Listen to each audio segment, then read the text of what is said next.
जय हिंद साथियों। देखिए आज फिर से आप लोगों के लिए एसएससी सीजीएल 2024 का प्रैक्टिस सेट लेकर आए हैं और आज के क्लास में हम सेट नंबर 19 के पार्ट 1 को डिस्कस करेंगे और जितने भी इम्पोर्टेंट क्वेश्चन बनते हैं उन सभी को बारी बारी से डिस्कस करेंगे और जो भी इससे रिलेटेड एडिशनल पॉइंट्स होगा, ट्रिक्स होंगे, जो भी फार्मूला होगा, सभी मैं आपको आपके सामने रखने वाला हूँ। तो हमारे साथ शुरू से लेकर अंत तक जुड़े रहिए। देखिए हर एक क्वेश्चन अपने आप में मायने है मेरे भाई, और एग्जाम जो है सीजीएल का होने में कुछ ही दिन बाकी है। तो अब अभी से ध्यान से प्रैक्टिस जितना संभव हो सके कीजिए। जो पढ़ लिए सिर्फ प्रैक्टिस सब पर ध्यान दीजिए, ठीक है ना, और रिविजन पर। तो देखिए पहला क्वेश्चन आपके सामने है। हर एक क्वेश्चन मेरे भाई सीजीएल प्रीलिम्स से हाई लेवल का ही रहेगा, उससे बिलो कभी नहीं रहेगा। आप ये क्वेश्चन कर जाते हैं तो सीजीएल 25 क्वेश्चन में मिनिमम गारंटी लेते हैं आप 23 से 24 आप करके आइएगा, ठीक है ना। 25 बस आपका वो और एफर्ट थोड़ा रहेगा, हो जाएगा। तो देखिए पहला क्वेश्चन बोल रहा है यदि r/13 + 13/r बराबर 1 है तो आपसे पूछ रहा RQ का मान क्या होगा। तो यहाँ पर क्या करेंगे, देखिए ये r/13 प्लस फिर इसका जस्ट उल्टा है जो कि 1 के बराबर है। तो हम क्या करेंगे, सबसे पहले यहाँ पर देखिए यदि एलसीएम ले लेते हैं दोनों मेरे भाई, तो r² प्लस 13 का स्क्वायर बराबर 13r आ जाएगा ना। r² प्लस 13 के स्क्वायर बराबर 13r हो जाएगा, 13r मल्टीप्लाई। तो देखिए r² माइनस 13r प्लस 13 के स्क्वायर बराबर कितना आएगा, 0 आएगा ना। अब यहाँ पर देखिए एक चीज करेंगे हम, क्या दोनों साइड जो है ना r प्लस 13 से मल्टीप्लाई कर देते हैं, ठीक है ना। r प्लस 13 से मल्टीप्लाई यदि कर देते हैं मेरे भाई यहाँ, ठीक है ना, r प्लस 13 से मल्टीप्लाई कर देते हैं, इधर भी r प्लस 13 से, कोई दिक्कत नहीं है ना। अब देखिए यहाँ पर क्या है, a plus B into a² plus b² minus ab, ये दिख रहा है ना। तो यहाँ पर क्या चीज का फॉर्मूला है मेरे भाई, बोलिएगा AQ plus BQ। AQ plus BQ बराबर यही होता है ना, AQ प्लस BQ बराबर क्या होता है, A plus B into a² plus b² minus AB, यही तो होता है ना। तो यहाँ पर देखिए RQ प्लस 13 का Q बराबर इधर ये तो टोटल 0 ही हो जाएगा ना। यहाँ पर देखिए AQ plus BQ, A plus B into a² plus b² minus AB है ना, माइनस AB 1 छुपा हुआ, कोई जरूरी नहीं है देना। तो यहाँ पर देखिए RQ बराबर कितना हो जाएगा, माइनस 13 का Q। तो आपसे पूछा RQ का मान, यानी यही का मान क्या होगा, माइनस 13 का क्यूब करेंगे तो मेरे भाई माइनस 2197 आएगा। 13 का क्यूब माइनस 2197 होता है, ठीक है ना, और माइनस है तो माइनस लगा देंगे। तो यही इसका करेक्ट आंसर हो जाएगा, ऑप्शन नंबर डी, ठीक है ना। तो इस तरीके से इस क्वेश्चन को सॉल्व करना था। बाकी इसमें क्या सीखे हम, एक फार्मूला इसका होता है AQ प्लस BQ का, और ये दोनों तरफ से हम मल्टीप्लाई किए r प्लस 13 से, ठीक है ना। तो इस तरीके का क्वेश्चन जब भी आए तो ध्यान रखिएगा, ठीक। साथियों देखिए क्वेश्चन नंबर 2 बोल रहा कि 2 पे पावर 555 इंटू 3 पे पावर 333 इंटू 5 पे पावर 777 इंटू 7 पे पावर 555 के अंत में जो है शून्यों की संख्या ज्ञात कीजिए। यानी नंबर ऑफ जीरो पूछ रहा है, लास्ट के जितना डिजिट होगा ना, लास्ट के डिजिट में कितना होगा जीरो, ये बताना। तो देखिए सबसे पहले शून्यों की संख्या हम निकालने के लिए क्या करते हैं, शून्य कब आ सकता है मेरे भाई, जब 2 और 5 को मल्टीप्लाई करेंगे तो कितना आएगा, शून्य 10 आएगा, मतलब 1 0 आएगा, ठीक है ना। अब यदि हम 2 पे पावर 2 को 5 पे पावर 3 से मल्टीप्लाई करते हैं तो कितना आएगा मेरे भाई, 0। तब बोलिएगा 2 0 आएगा इस पर, क्योंकि देखिए ये 0 जो है ना 2 और 5 पर निर्भर तो करता ही है, लेकिन जब दोनों मिलकर ही बनेगा 10, ठीक है ना, 0 बनेगा, दोनों मिलकर जब 2 और 5 मिलेगा तभी। तो मिनिमम इससे 2 पावर है मेरे भाई, तो इस पे भी 2 पावर होगा तो वो मिलकर 2 0 बनेगा। बाकी एक पावर 5 पे पावर 1 वो तो एक्स्ट्रा रह जाएगा, वो तो 0 बनेगा नहीं। तो जो मिनिमम होगा मेरे भाई इस 2 और 5 पे पावर, वही जो है नंबर ऑफ जीरो होगा, मैक्सिमम उतना ही होगा। तो देखिए 2 और 5 यहाँ 3 और 7 मिलकर कुछ 0 तो कभी जिंदगी में बनेगा नहीं। तो जो भी बनेगा 2 और 5 मिलकर नंबर ऑफ जीरोज बनेगा मेरे भाई। तो अभी क्या बताएं, जो सबसे कम पावर जिस पर रहेगा उतना ही मैक्सिमम जीरो बन सकता है, ठीक है ना। तो यहाँ पर 2 पे पावर 555 है ना, इंटू 5 पे पावर 777 है, ठीक है ना। तो यहाँ पे नंबर ऑफ जीरोज हो जाएगा मेरे भाई, नंबर ऑफ जीरो जो होगा वो हो जाएगा 2 पे पावर 55, यही होगा सबसे मिनिमम पावर, सबसे कम पावर है। तो 555 को जो है जीरो हो जाएगा, ठीक है ना, 555 जीरो हो जाएगा। इस तरीके से आपको एग्जाम्पल से भी बता दिए कि देखिए पावर जो कम रहेगा 2 और 5 पे देखना है किस पर पावर कम है, तो वही जीरो हो जाएगा, मैक्सिमम जीरो होता है, ठीक है ना। तो कोई आंसर है ऑप्शन 555, करेक्ट आंसर सी हो जाएगा, ठीक है ना। तो ये ध्यान रखिएगा कि 2 और 5 मल्टीप्लाई जब करते हैं तभी एक जीरो आता है।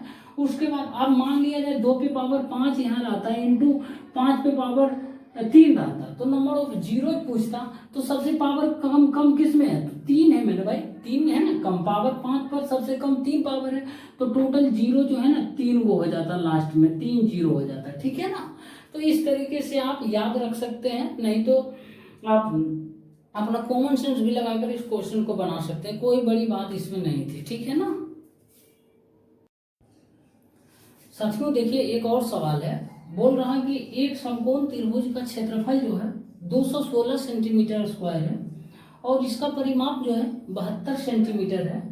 यदि इसकी सबसे छोटी भुजा की माप जो है ना वो 18 सेंटीमीटर है, तो आपसे पूछ रहा है कि त्रिभुज की सबसे बड़ी भुजा की लंबाई क्या होगा।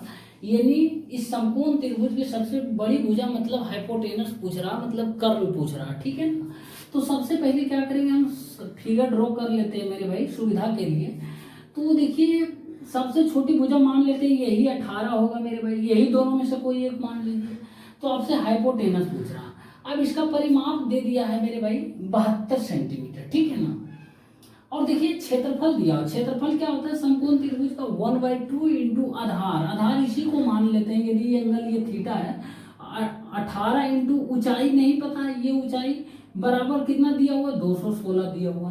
अब देखिए यहाँ से 9 काट लेंगे मेरे भाई, 9 बार में 9 दूना 18, 9 चौक 36, एच बराबर कितना आ गया मेरे भाई 24। ये ध्यान रखिएगा एच जो आया मेरे भाई हाइपोटेनस नहीं आया है, ठीक है ना, ये हाइट आया है, ठीक है ना, ऐसा ना कर देना है 24 यहाँ पर। अब देखिए यहाँ पर यदि 24 है, ये 18 है मेरे भाई और परिमाप 72 दिया हुआ था, कितना होगा 24 18 कितना आ जाएगा, ये दोनों मिलकर 42 आ जाएगा मेरे भाई।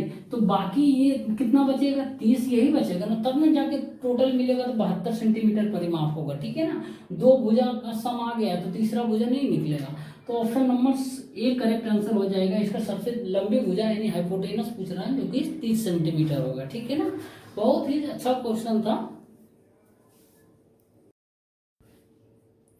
साथियों देखिए एक और ट्रिगोनोमेट्री का है, ये बहुत ही अच्छा सवाल है।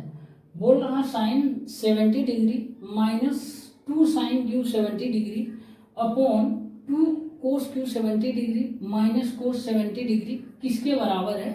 ऑप्शन आपके सामने है। तो देखिए यहाँ पर क्या करते हैं मेरे भाई, यदि साइन 70 डिग्री कॉमन ले लेते हैं, साइन 70 डिग्री कॉमन ले लेते हैं, तो ये क्या आता है 1 minus 2 sine square 70 degree, 1 minus 2 sine square 70 degree. देखिए यहाँ पर डायरेक्ट चाहे तो लिख सकते हैं हम यहाँ 1 माइनस 2 साइन स्क्वायर 70 डिग्री को कोस 2 70 डिग्री, कोस 2 इंटू 70 डिग्री होता है, क्योंकि कोस 2 थीटा बराबर होता है 2 कोस स्क्वायर थीटा माइनस 1 या 1 माइनस 2 साइन स्क्वायर थीटा होता है। पहले लिखने दीजिए, ठीक है ना, समझाना है, ठीक है ना आप लोगों को। तो देखिए यदि यहाँ कोस 70 यहाँ से भी कॉमन ले लेते हैं कोस 70, तो 2 कोस स्क्वायर 70 डिग्री माइनस 1 आएगा, ठीक है ना। अभी एक फार्मूला बताए थे आपको कि मेरे भाई कोस 2 थीटा बराबर क्या होता है 2 कोस स्क्वायर थीटा माइनस 1 या फिर 1 माइनस 2 साइन स्क्वायर थीटा होता है, ठीक है ना। अब देखिए 1 माइनस 2 साइन स्क्वायर थीटा, एक 2 cos square theta minus 1, theta same है 70 डिग्री, यानी ये दोनों बराबर है मेरे भाई, कट जाएगा ना, तो ये कट जाएगा तो 1 आ जाएगा, साइन 70 बटे कोस 70 कितना आ जाएगा मेरे भाई, तो बोलिएगा टेन 70 डिग्री आ जाएगा। कोई ऑप्शन है 1070 डिग्री, ऑप्शन बी हो जाएगा, ठीक है ना। तो ये फार्मूला आपको जब तक पता नहीं रहेगा तो ये क्वेश्चन नहीं बनेगा, ठीक है ना। तो ये फार्मूला लिख दिए, cos 2 थीटा बराबर होता है 2 cos स्क्वायर थीटा माइनस 1 या 1 माइनस 2 साइन स्क्वायर थीटा, ठीक है ना। तो ये आप याद रख लीजिए, ठीक है ना। जो जो बोलते हैं उतना उतना करिए, बस ज़्यादा नहीं करना। कोई भी चीज़ हम बोलते हैं आपके बेनिफिट के लिए ही, और जो क्वेश्चन हमेशा पूछा जाता है सीजीएल में, एसएससी में खास करके, जिसको आप डायरेक्ट कर सकते हैं, इसीलिए आपको ये सब क्वेश्चन डालते हैं, ठीक है ना। साथियों एक और सवाल है, देखिए बोल रहा है यदि एक समांतर चतुर्भुज का एक कोण सबसे छोटे कोण के तिगुने से 28 डिग्री कम है, तो आपसे पूछ रहा है समांतर चतुर्भुज का सबसे बड़ा कोण क्या है, ये आपको बताना। तो सबसे पहले क्या करेंगे, फिगर हम ड्रॉ कर लेते हैं समांतर चतुर्भुज का, ठीक है ना।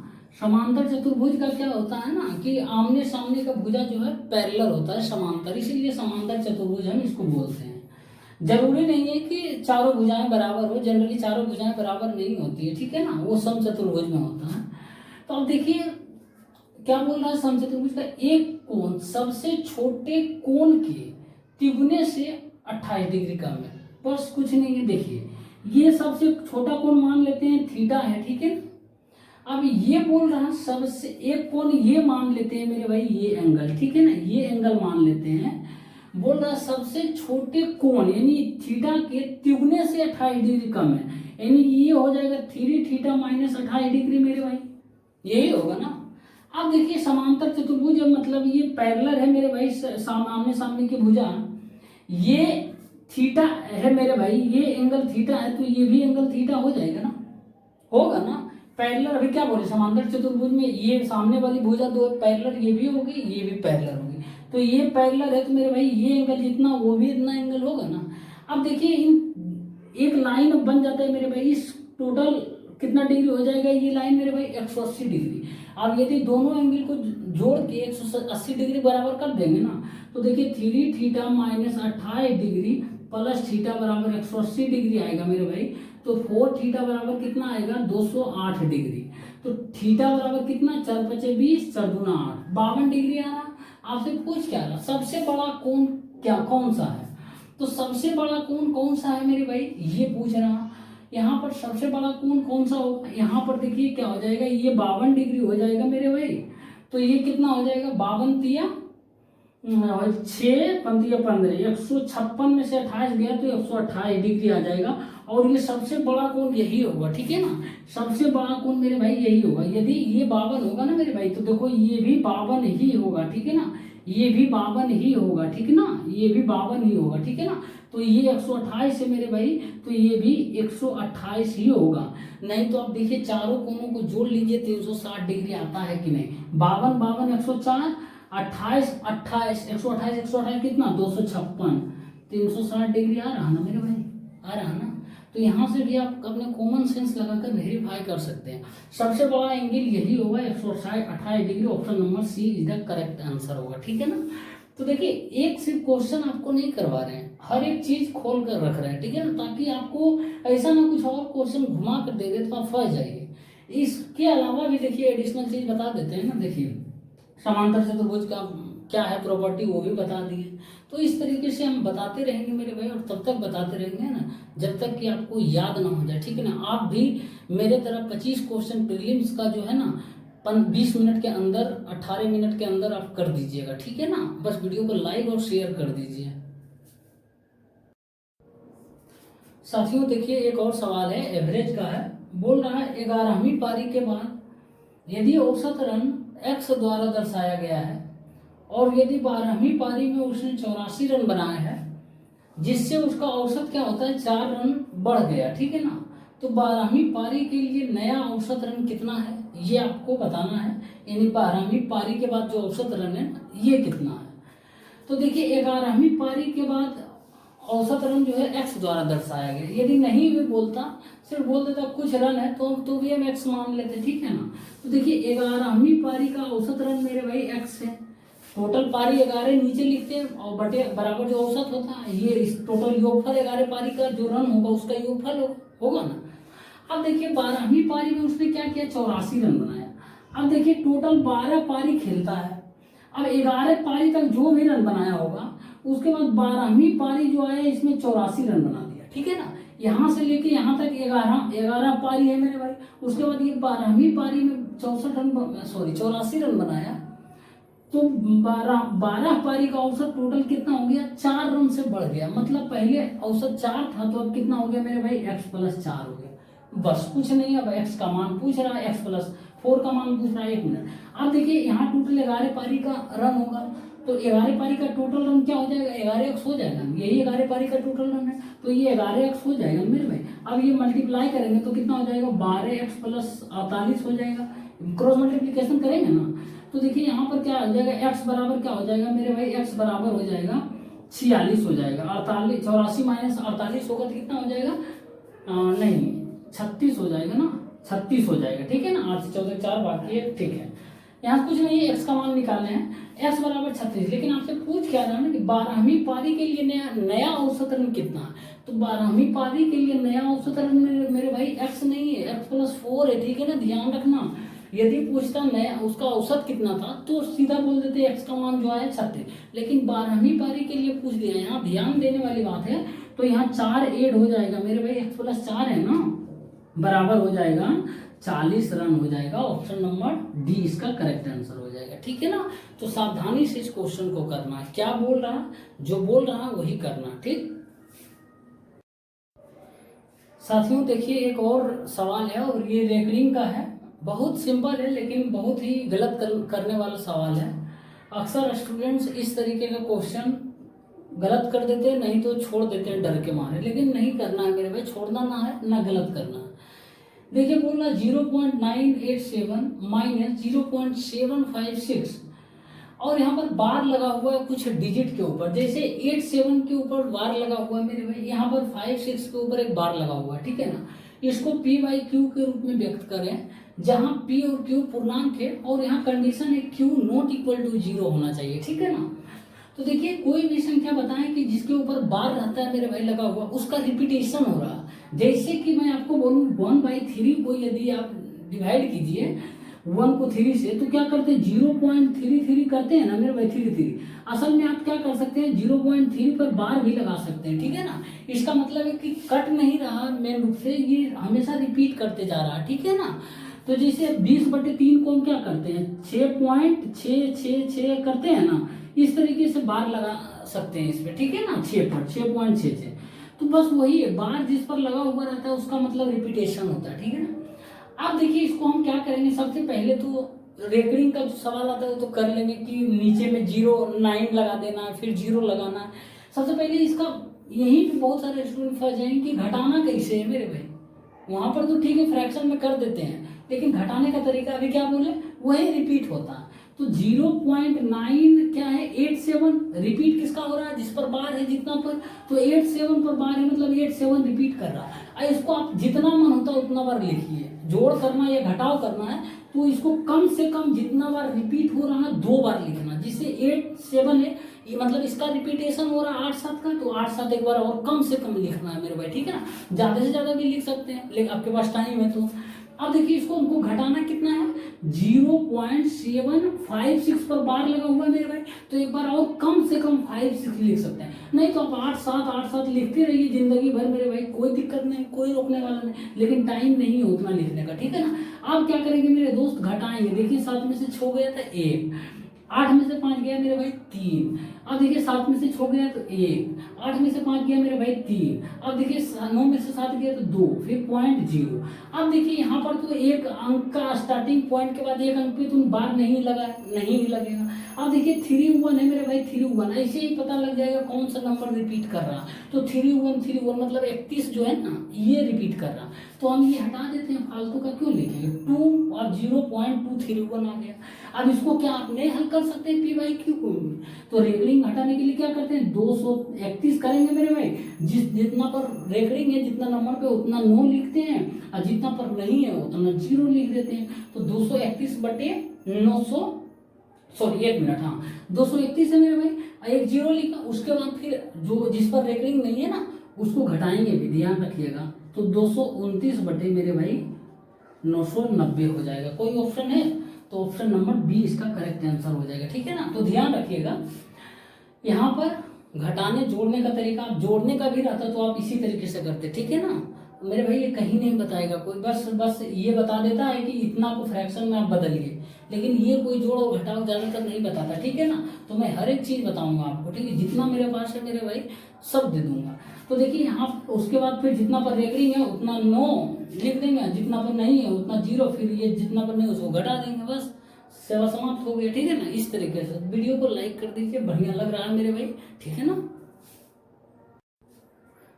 साथियों एक और सवाल है, देखिए बोल रहा है यदि x माइनस 1/(x-2) बराबर 7 है, तो आपसे पूछ रहा x-2 का होल क्यूब प्लस 1/(x-2) का होल क्यूब का मान क्या होगा। यहाँ पर दिया हुआ है x-1/(x-2), लेकिन आपसे पूछ रहा है x-2 प्लस 1/(x-2). देखिए 1/(x-2) चलिए यहाँ तो सही मिल रहा यहाँ, लेकिन ये x-2 नहीं मिल रहा, हमको x-2 यहाँ लाना पड़ेगा। तो क्या करेंगे मेरे भाई, दोनों तरफ यदि 2 घटा देंगे तो ये x-2 आ जाएगा, -1/(x-2). अब बराबर कितना आएगा, 7 - 2 कर सकते हैं ना, 2 इधर भी घटा दिए 2 इधर भी घटा दिए, सेम काम दोनों तरफ कर सकते हैं। तो ये कितना आ जाएगा 5। अब देखिए क्यों a-1/a या फिर a-b मान लीजिए, तो a-b इसका क्यूब पूछ रहा है तो क्यूब कर देंगे मेरे भाई दोनों तरफ, तो क्या हो जाएगा 1 मिनट, ये प्लस है या माइनस में देख लेता हूं मेरे दोस्त, ये माइनस है मेरे भाई, यहाँ माइनस है, ठीक है ना। तो देखिए इतना का क्यों पूछ रहा, तो अब देखिए क्यों कर देंगे इसको तो ये आ जाएगा, तो ये देखिए ये आ जाएगा, ये टोटल इसको हम के मान लेंगे, ठीक है ना। a Q minus B Q जो कि ये होगा, हम टोटल के मान लेंगे। इतना क्यों लिखेंगे, टाइम नहीं है मेरे भाई, टोटल के मान लेंगे।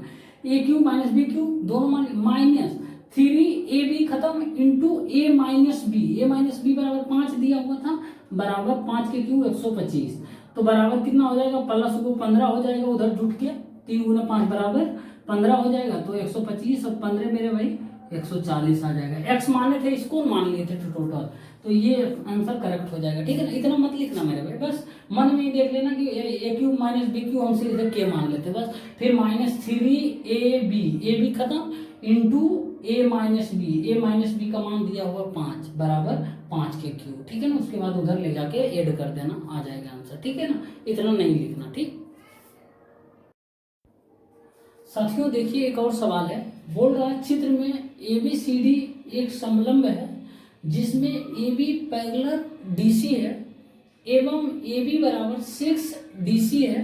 तो आपसे पूछ रहा त्रिभुज AOB और त्रिभुज COD के क्षेत्रफलों का अनुपात क्या होगा ये बताना, और चित्र आपके सामने दिया हुआ, ठीक है। ये समलंब है मेरे भाई जिसमें AB पैरेलल DC है, ठीक है, और AB बराबर 6 × DC है, तो AB बराबर जो है 6 × DC है। तो यहाँ से हम मेरे भाई यदि AB/DC निकाल लेते हैं तो 6/1 आता है, ठीक है। तो AB का मान जो होगा मेरे भाई वो 6 होगा, और DC का मान जो होगा 1 होगा, 1 के रेशियो में, 6 और 1 के रेशियो। अब आपसे पूछ रहा है AOB का क्षेत्रफल, यानी इसका क्षेत्रफल AOB का और COD का क्षेत्रफल का अनुपात। तो यहाँ पर तो फिक्स हो गया मेरे भाई, इसका भुजा बड़ा है तो इसका क्षेत्रफल इससे तो बड़ा ही होगा ना। तो यहाँ पर ध्यान दीजिए AOB का क्षेत्रफल जो है वो आपका बड़ा होगा, तो यहाँ पर AOB का क्षेत्रफल COB के क्षेत्रफल से कम बोल रहा, ठीक है ना, यानी बड़ा रेशियो छोटा वाला होना चाहिए वैल्यू। तो ये तो ऑप्शन नंबर बी ऐसे ही टर्मिनेट हो गया मेरे भाई, ऑप्शन नंबर डी भी ऐसे ही टर्मिनेट हो गया। क्या AOB का क्षेत्रफल जो है COD के क्षेत्रफल से कम होगा, कभी नहीं कम होगा, भुजा ही जब बड़ा है तो क्षेत्रफल इससे बड़ा होगा मेरे भाई। अब ध्यान दीजिएगा ये मेरे भाई त्रिभुज जो होता है ना, ये त्रिभुज COD और त्रिभुज AOB मेरे भाई समरूप त्रिभुज होता है, ठीक है ना। तो समरूप त्रिभुज में क्या होता है ना, उनके भुजाओं के स्क्वायर जो है ना उसके क्षेत्रफलों के रेशियो के बराबर होता है। जैसे कि त्रिभुज AOB का क्षेत्रफल बटे त्रिभुज COD का क्षेत्रफल जो होता है ना, इसके भुजा के स्क्वायर के दोनों के रेशियो के बराबर होता है, ठीक है ना। तो यहाँ पर ही लिख देंगे एरिया ऑफ त्रिभुज AOB बटे एरिया ऑफ त्रिभुज मेरे भाई COD बराबर जो हो जाएगा AB के स्क्वायर बटे CD के स्क्वायर। तो ए बी के स्क्वायर कितना हो जाएगा 36 बटे सी डी के स्क्वायर 1 आएगा मेरे भाई, 1 ही आएगा ना, 6 है, ठीक है कोई बात नहीं। तो 36 रेशियो मेरे भाई 1 आएगा। कोई ऑप्शन है 36 रेशियो 1, ऑप्शन नंबर ए है, इसका करेक्ट आंसर यही हो जाएगा, ठीक है ना। तो यहाँ पर ये दोनों का क्षेत्रफल जो होता है, याद रखिएगा, ये दोनों त्रिभुज जो है वो समरूप होता है। एक बात और, जैसे मान लेते हैं इसका क्षेत्रफल ए होता है मेरे भाई और इसका क्षेत्रफल बी होता है ना, तो इस त्रिभुज का क्षेत्रफल अंडर रूट ए बी होता है, ठीक है ना, और इसका क्षेत्रफल जो होता है मेरे भाई वो भी अंडर रूट ए बी होता है, ठीक है ना। ध्यान देना है, ठीक है ना, ध्यान से रखना है याद, ये भी एडिशनल चीज है, इसके अलावा और भी आएगा तो मैं बताऊंगा, ठीक है ना। कभी कभी मान लिया यही दे देगा ए और बी का क्षेत्रफल और आपसे पूछेगा टोटल समलंब का क्षेत्रफल क्या होगा, तो बस हम क्या करेंगे, इसको फिर अंडर रूट ए बी कर देंगे, इसको भी अंडर रूट ए बी कर देंगे, ठीक है ना। तो ये एडिशनल चीज है, ठीक है ना, और ये कहीं नहीं मिलेगा, मेरे पास ही मिलेगा मेरे भाई, मैं ही दूंगा, मैं ही समझ सकता हूँ आपका दर्द एक स्टूडेंट के नाते, मैं भी स्टूडेंट हूँ अभी आपके जैसा ही, तो मुझे पता है कहाँ पर समस्याएं होती है छात्रों को, ठीक है ना। साथियों देखिए एक और सवाल है, बोल रहा है कि 20 सेंटीमीटर त्रिज्या वाला एक बड़ा पहिया 10 सेंटीमीटर त्रिज्या वाले एक छोटे पहिए से जुड़ा हुआ है। जब बड़ा पहिया जो है 5 चक्कर लगाएगा तब छोटा पहिया कितने चक्कर लगाएगा, ये आपसे पूछ रहा। तो यहाँ पर देखिए पहिया जो है 2 है मेरे भाई, दोनों जो है ना जुड़ा हुआ है, एक बड़ा पहिया ठीक है जुड़ा हुआ है, ठीक है ना, ये दोनों पहिया जो है जुड़ा हुआ, ठीक है ना। यहाँ पर ध्यान दीजिएगा कि इस तरीके का है, ठीक है ना, 2 पहिया है, मान लेते कोई गाड़ी का, ठीक है ना, व्हीकल का है, तो एक पहिया बड़ा है और दूसरा इधर वाला जो है छोटा है, ठीक है। आप इस तरीके से एज्यूम कीजिएगा, धुरी जो है दोनों का सेंटर कनेक्ट किया हुआ, ठीक है ना, इस तरीके से। 1 मिनट मैं कर नहीं पा रहा हूँ, मेरे पास नहीं है, ठीक है ना, तो आप एज्यूम कर लीजिए। अब देखिए बड़ा पहिया का सबसे पहले हम परिधि निकाल लेते हैं, तो बड़ा पहिया मेरे भाई परिधि निकालते हैं, बड़ा पहिए का परिधि हो जाएगा, कितना हो जाएगा, बड़ा पहिए का परिधि मेरे भाई 2 पाई आर होता है, तो कितना हो जाएगा 2 पाई इंटू 20 हो जाएगा, तो 40 पाई हो जाएगा मेरे भाई, 40 पाई। अब छोटे पहिया का देखिए क्या होगा, छोटे पहिया का परिधि कितना होगा, 2 पाई इंटू आर का मान कितना है छोटे पहिया का 10, तो कितना आ जाएगा 20 पाई हो जाएगा। अब बोल रहा है कि जब बड़ा पहिया 5 चक्कर लगाएगा तब छोटे पहिया कितना चक्कर लगाएगा। बड़ा पहिया मेरे भाई 1 चक्कर लगाता है तो 40 पाई का डिस्टेंस कवर करता है, परिधि का मतलब क्या होगा, एक बार 2 पाई आर, तो 2 पाई आर यानी एक बार 40 पाई है, मतलब 40 पाई उसको कवर करना पड़ रहा है, तो 5 चक्कर लगाएगा मेरे भाई, 5 से मल्टीप्लाई कर देंगे तो 200 पाई उसको डिस्टेंस कवर करना पड़ रहा है। तो अब इसको 200 पाई डिस्टेंस कवर करना इसको भी है, तो कितना चक्कर लगाएगा ये मेरे भाई, तो 20 पाई करता है तो 1 चक्कर लगाता है, 200 पाई 10 से मल्टीप्लाई कर देंगे यानी 10 चक्कर लगाएगा मेरे भाई, तब जाकर इसके बराबर वो कर पाएगा। ऑप्शन कोई है, ऑप्शन नंबर सी इसका करेक्ट आंसर हो जाएगा, ठीक है ना।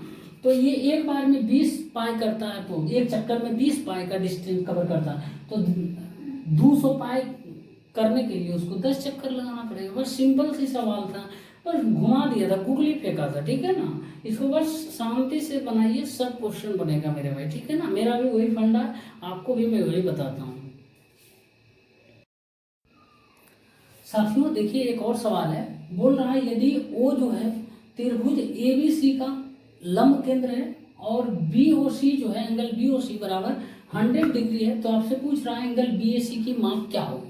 देखिए इस क्वेश्चन को बनाने का एक ही फंडा है मेरे भाई, आपको फार्मूला यदि पता है तो तुरंत बन जाएगा, लेकिन इस क्वेश्चन को देने का पर्पस मेरा सिर्फ क्वेश्चन सोल्व करना नहीं बल्कि एडिशनल चीज भी बताना है। देखिए क्या है एडिशनल चीज, सबसे पहले लंब केंद्र क्या होता है मेरे भाई, इस त्रिभुज की सभी शीर्षों से जो है सामने की भुजा पर लंब डालते हैं मेरे भाई, ये लंब डाले हैं ना, ये भी लंब डाले हैं, ये भी लंब डाले हैं, तो जिस पॉइंट पे कटता है मेरे भाई, मान लेते हैं O पॉइंट पे कटती है, तो इस पॉइंट को हम लंब केंद्र के नाम से जानते हैं। नाम दे देते हैं मेरे भाई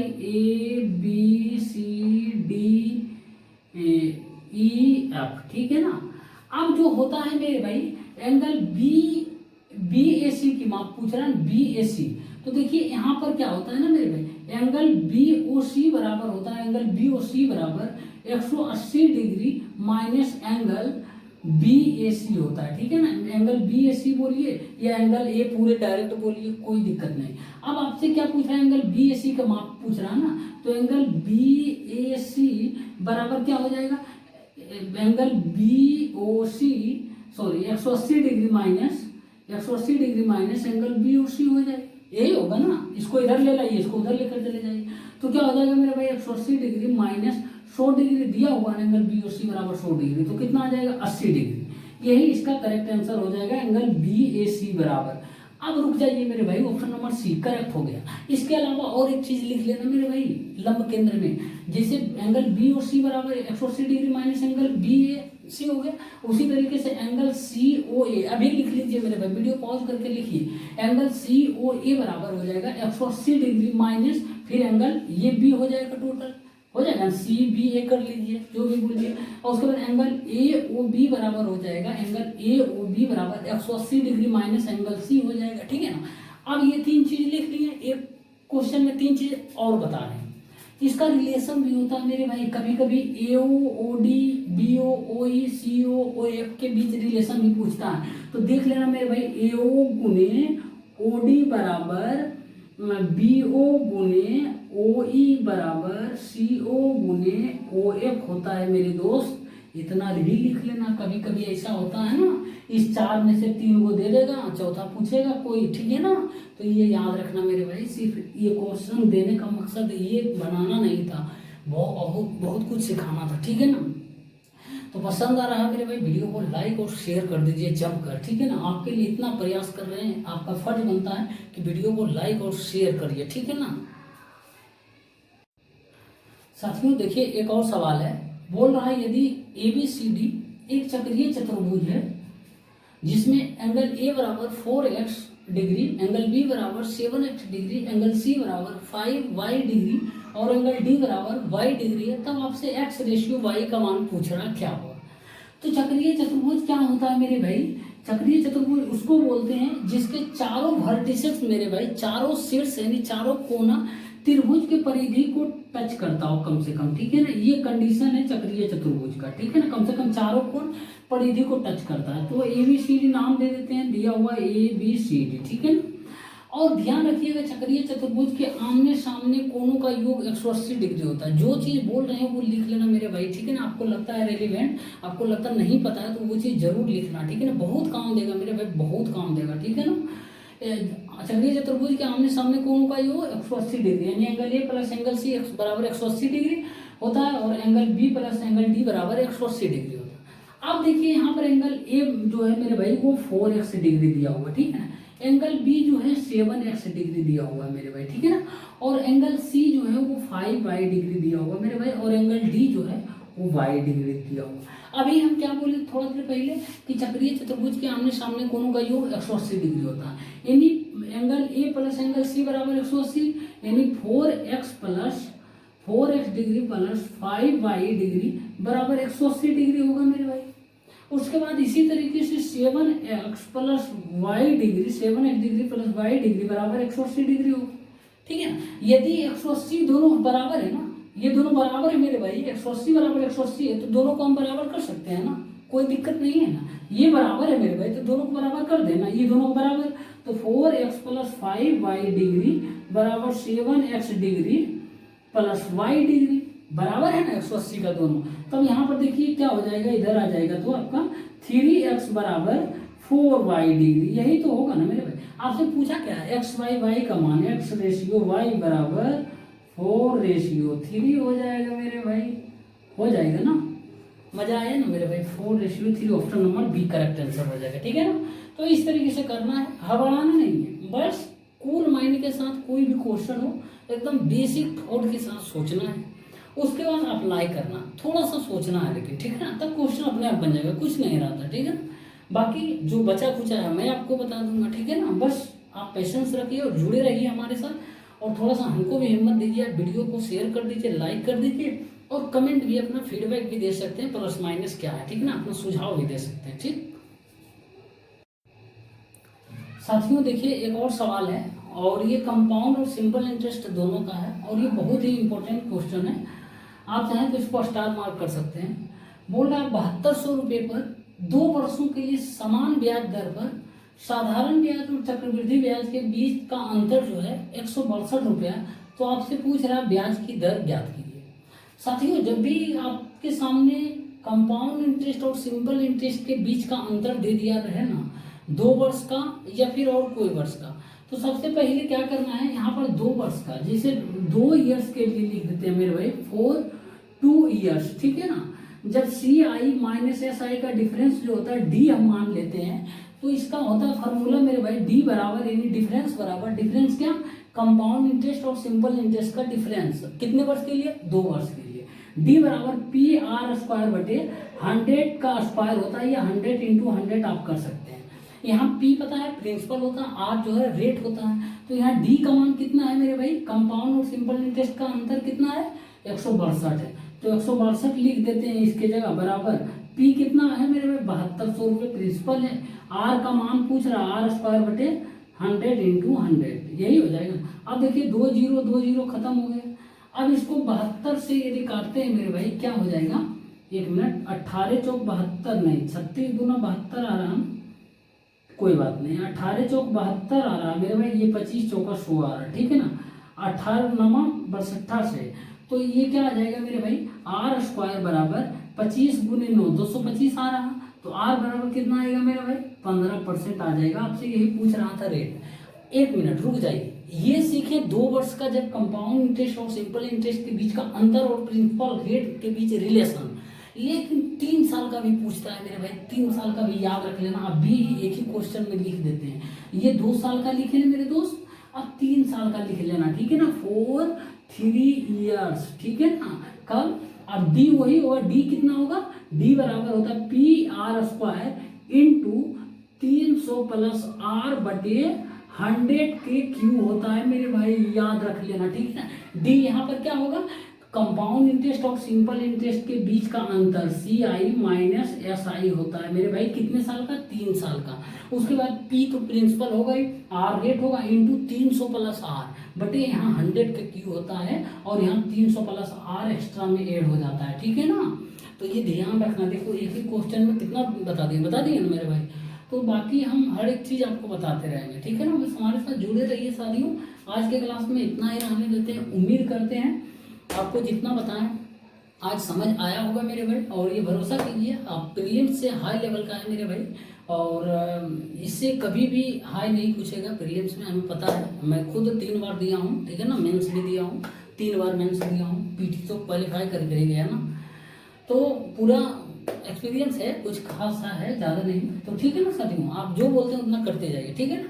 तो मिलते हैं साथियों नेक्स्ट क्लास में, पार्ट 2 कर लेकर आएंगे फिर धमाकेदार क्वेश्चन, ठीक है ना। तब तक के लिए साथियों वीडियो शेयर कर दीजिए और लाइक कर दीजिए, ठीक है ना। धन्यवाद।